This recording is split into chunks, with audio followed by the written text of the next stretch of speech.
ವಿದೇಶಾಂಗ ಸಚಿವ ಜೈಶಂಕರ್ಗೆ ಭಾರಿ ಭದ್ರತೆಯನ್ನ ನೀಡಲಾಗಿದೆ. Bullet proof car, commando security, ಈಗಾಗಲೇ ಝೆಡ್ ಸೆಕ್ಯೂರಿಟಿಯನ್ನ ಹೊಂದಿದ್ದಾರೆ. ಅದರ ಜೊತೆಗೆ ಬುಲೆಟ್ ಪ್ರೂಫ್ ಕಾರು, ಕಮಾಂಡೋ ಸೆಕ್ಯೂರಿಟಿಯನ್ನ ನೀಡಿ ಭಾರಿ ಭದ್ರತೆಯನ್ನ ಒದಗಿಸಲಾಗಿದೆ. ಪ್ರಮುಖವಾಗಿ ಒಂದು ಕಡೆ bullet proof car, commando security, ಅದರ ಜೊತೆಗೆ ಹಿಂದೆನೆ ಝೆಡ್ ಪ್ಲೇ ಸೆಕ್ಯೂರಿಟಿ ಇತ್ತು. ಸೊ ಈಗ ಜೈಶಂಕರ್ ಅವರು ಸೇರಿ, ಜೈಶಂಕರ್ ನಡ್ಡಾ ಸೇರಿ ಸುಮಾರು ಪ್ರಮುಖ 25 ಜನರಿಗೆ ಭದ್ರತೆಯನ್ನ ಒದಗಿಸಲಾಗಿದೆ. ಯಾಕಪ್ಪ ಅಂತಂದ್ರೆ ಈಗಾಗಲೇ ಕೆಲವೊಂದಿಷ್ಟು ಜನರ ಮೇಲೆ ಬಹಳ ನಿಗಾವನ್ನ ವಹಿಸಲಾಗಿರುವಂತದ್ದು.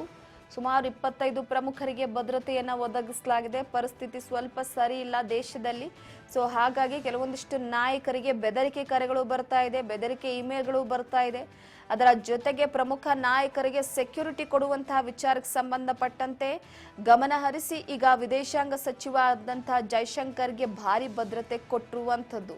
ಅದು bullet proof car, commando security, ಅದ್ರ ಜೊತೆಗೆ ಝೆಡ್ ಸೆಕ್ಯೂರಿಟಿ ಮೊದಲೇ ಇತ್ತು. ಸೊ ಒಟ್ಟಾರೆಯಾಗಿ ಸುಮಾರು 25 ಜನರಿಗೆ ಈ ಸೆಕ್ಯೂರಿಟಿಯನ್ನ ಕೊಡಲಾಗಿದೆ.